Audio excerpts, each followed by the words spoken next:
Love is the mark of a Christian.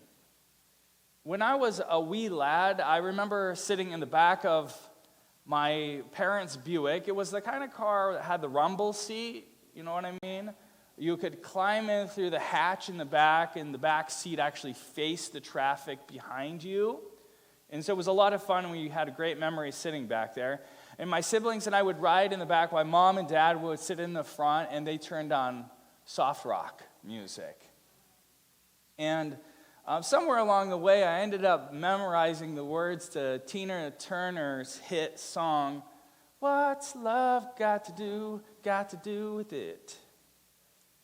And that song has been playing in my head all week long. All week as I've worked on this sermon and thought about this sermon. Because in a strange way, that's actually the question that Paul is answering. What's love got to do with it? What's love got to do with serving in the church? What's love got to do with you using your gifts? Well, Paul's answer is everything, actually. Everything. You can serve without love. You can give without love. And you can teach without love. You can sing without love. You can be active, dependable. You could be useful in all sorts of ways and still miss the very thing that makes Christian service Christian, which is love. And that, my friends, should make us pause. There's something greater at stake in all of this. It's not just this kind of a best practice recommendation this morning. It's not just that kind of thing. Paul says that without love, your service won't amount to anything. And so don't we want our service to matter? Don't we want all of our volunteer hours, all of that we do we want it to have made a difference, have counted for something? Don't we want to glorify God and have it be honoring to Him? Don't we want all our serving, our teaching, and our giving, our showing up, and our labor to please Him? Paul's going to tell us something really challenging today. Challenging to us because it doesn't just deal with what we do, it deals with our motivations for what we do. We'll learn that without love, even the most profoundly gifted person, the service, the sacrifice, and the church, they all amount to nothing and fail to please God. So let's jump in. Let's see. Starting off in chapter 12, verse 31, that second part, and yet I will show you the most excellent way. There's something that every Christian must pursue, no matter what their particular gifting, no matter what their particular skills are or passions. It's love. Love is the most excellent way. You know, love isn't that one gift alongside of many. Love is actually the channel through which all gifts operate. It's the most excellent way because when we use our particular gifts in love, then we are the most effective for building up the body. Immediately, there's a point to be made here, and I'm including myself 100% in this entire message, but including especially here, is that many of us can obsess about skillfully using our gifts. I know some of you are in that conversation with me all the time. In the past year alone, I've read books, I've listened to seminars, and more than I care to admit, I've listened to books, all to become more effective as a preacher, a teacher, and a pastor.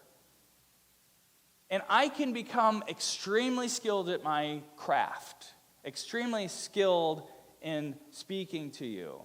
But if I do not love, I have not served well.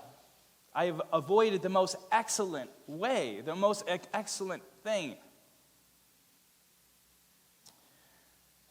So this isn't just a good thing to do. It's actually essential for us. So Paul's actually going to demonstrate how essential it is with a series of examples, and it's in 3 verses. Chapter 13, verse 1. He says this: shocking line. We've heard it so many times it might not shock us anymore. But he says, if I speak in the tongues of men or of angels, but do not have love, I am only a resounding gong or a clanging cymbal. So for that first picture, Paul imagines a beautiful form of speech. The tongues of men and even the tongues of angels, the perfected voice of an angelic chorus. Think of the most moving ballad or song that you have ever heard, the kind that gives you chills after having heard it. The kind that maybe if, you have the opportunity, you might repeat it again, and then only to listen to it one more time, like that kind of beauty. Now, Paul says if that kind of beauty is not joined with love, then it becomes obnoxious noise. As kids, I don't know, some of you probably have New Year's Eve memories as kids. We do. We would take my mom's cookware, and so her pots, her pans, cookie sheets. We would take metal spoons and spatulas, and at the stroke of midnight, we'd rush out into the streets, and we would alarm all of our neighbors and alert the whole world that it was New Year's by banging really loudly. And the dogs would join in the party by barking and all sorts of fun. That kind of obnoxious noise, that is what it is like to even have such beautiful speech without love. So the most awful, ear-piercing sound, if you can think of it, is like speaking without love. And here's the thing. The tricky thing is it might not sound like obnoxious noise to a room. People could admire that kind of a speech. They may even be moved by that kind of a speech. But before God and for the effect of building up the church, which is why God gifts the church, it's hollow, it's empty. It's like a water bottle that's empty. Lots of promise, but no refreshment. It might sound good, but it really doesn't give you life.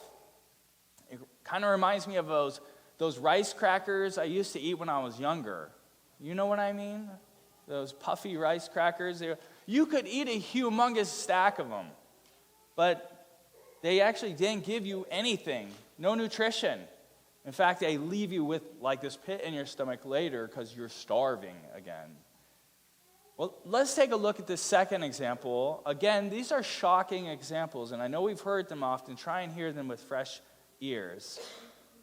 He says in verse 2, if I have the gift of prophecy and can fathom all mysteries and all knowledge, and if I have a faith that can move mountains, but do not have love, I am nothing.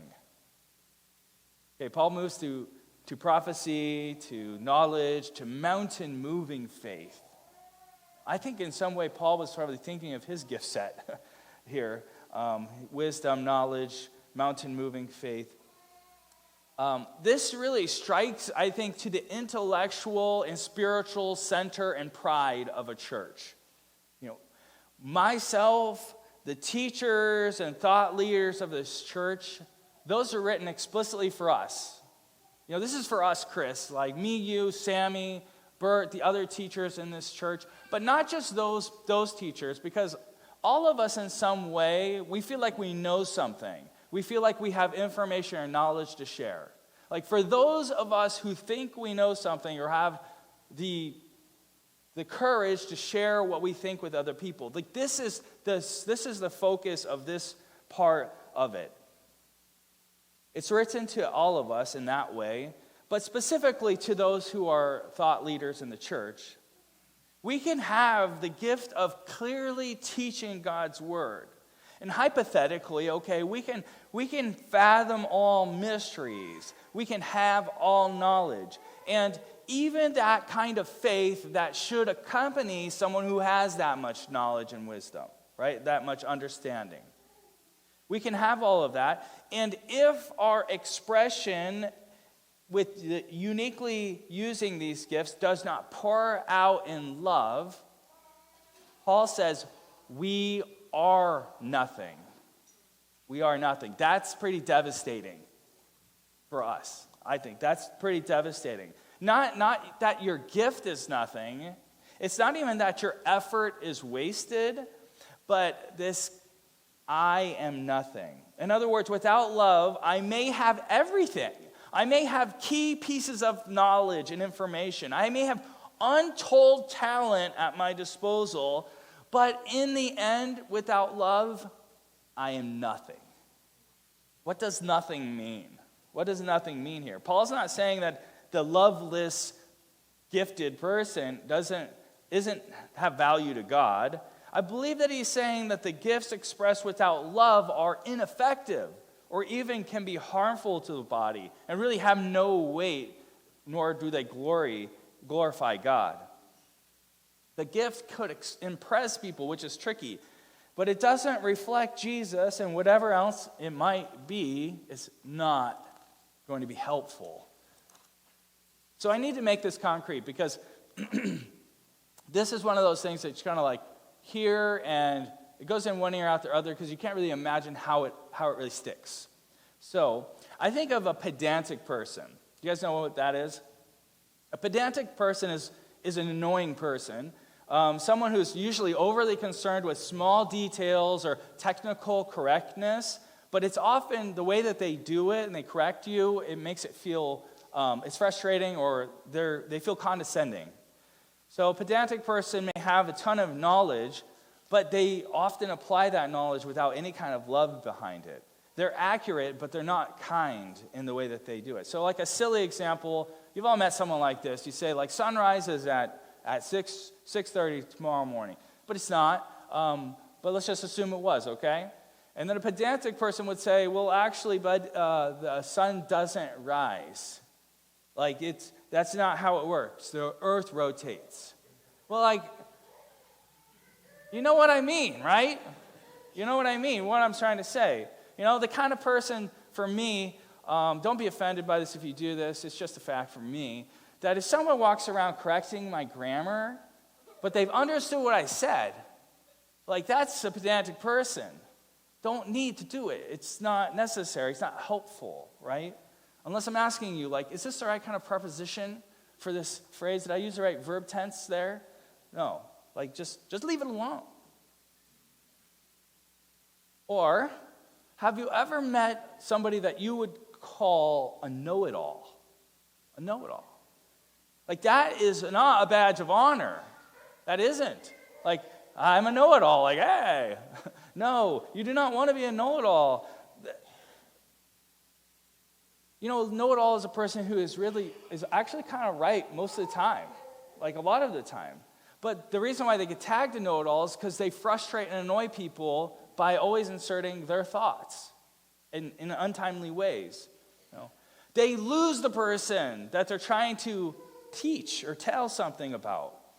And that's actually a pretty helpful way of thinking about how you can have all knowledge, fathom all mysteries, and even have such a profound gift that you could have the faith to move a mountain, that if you did not have love, that you are nothing. So I think that one of the things that we got to consider as thought leaders and even as people who just speak to other people is that you can correct someone's bad theology and you can crush their spirit in the process.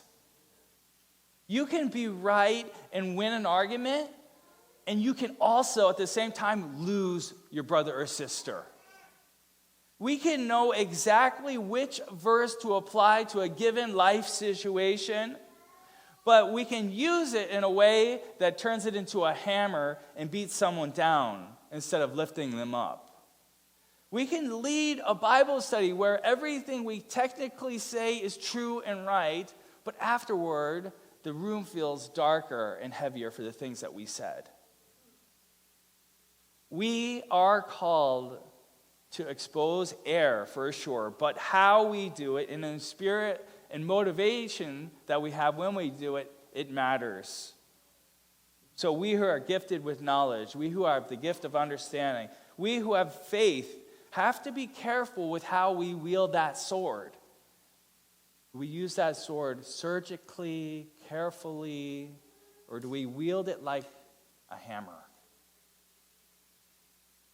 And we can't be the people who use the excuse that say, I'm just telling it how it is, when we really are using that, carelessly avoiding, just simply taking the time to be gentle, humble, kind, and loving. Jesus was meek, right? And he said, blessed are the meek. Jesus was meek, and sometimes we think of meekness as weakness, but meekness is not weakness. Meekness is power, but it's under control. And that's how we should be. I don't want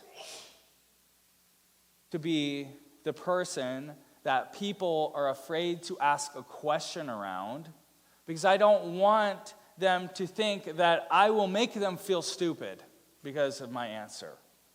No, we can know the Bible deeply and still not act or speak like Jesus, which we should be.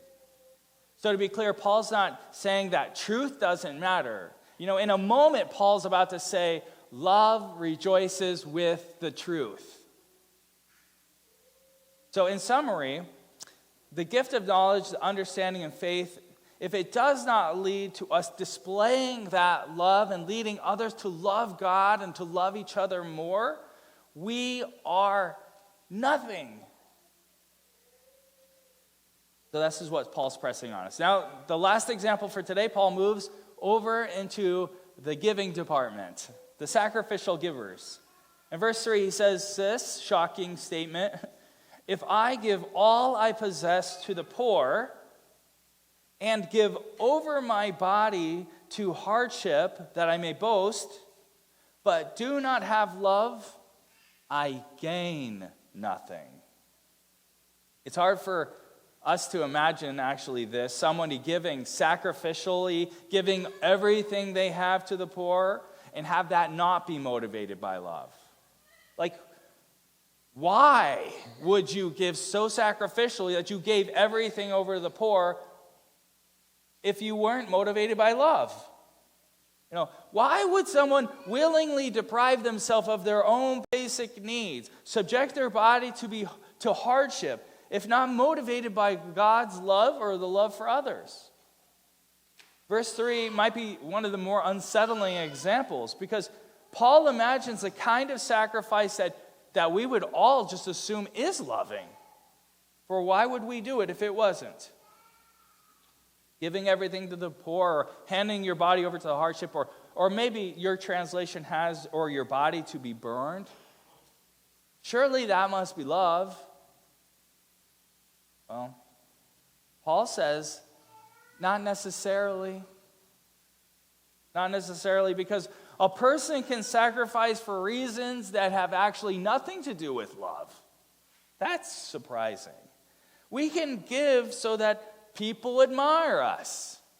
We can give so that people owe us. We can suffer also so that people notice us.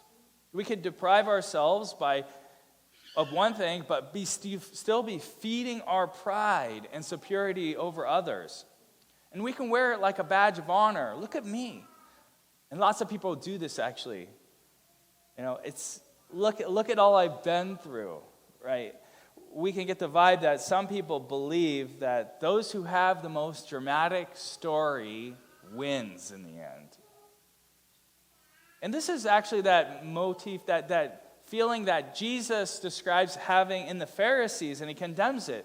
He says they gave, they prayed, they fasted, and they did it not for love. They did it in order to be seen by others. Their sacrifice was real, but their motivation and audience was all wrong. Think about it, Matthew 6:1. He says, "Be careful not to practice your righteousness in front of others in order to be seen by them. If you do, you will have no reward from your Father in heaven." He's saying you can do the most sacrificial thing imaginable, but if it's not motivated by love, if it's not seeking the good of your neighbor, if it's not building up the body, the church, if it's not honoring God, if it's finally about you, then you gain nothing. It's the same thing. You will have no reward in heaven. You gain nothing. And that's eye-popping because it actually means something quite profound when you think about it. It means the value of our gift and sacrifice is not measured by how much that thing costs you. Think about this. It's not measured by how much you gave. It's measured by the thing that motivated it, your heart behind it. Whether it was born of love, whether it was truly seeking the good of another or to build one another up in love, or if it was self-centered. It's an invitation to check our motivations. Why do we do what we do? Are you giving or serving because you want to be seen as generous? You want to maybe influence. You want control. You want people to see you and say, "My, how spiritual they are." And that is the shocking thing that Paul exposes, that you can deny yourself on one hand and be self-serving at the same time. He says, if without love underneath whatever you're doing, you gain nothing. So the three movements of verses 1 through 3. Without love, I'm noise. Without love, I am nothing. And without love, I gain nothing. Oh, finally, Paul's actually, he's talking to the church here. He's not talking to those who are on the sidelines. He's talking to the choir. Like, he's talking to the people who are actively serving the church, actively using their gifts, people who are sacrificing, people who are showing up early, staying late. Doesn't he worry about messing with his volunteer base? Like, doesn't he think, like, what if people don't show up no more? I don't want to offend the people who are giving the most. He's not worried about any of that. He's instead concerned about the heart and the life of the church. And so he's saying it's possible to do all of that stuff and really miss the thing that makes it matter that you did that stuff. Take away the icing on the cake and reveal the cake, whether it's good or not.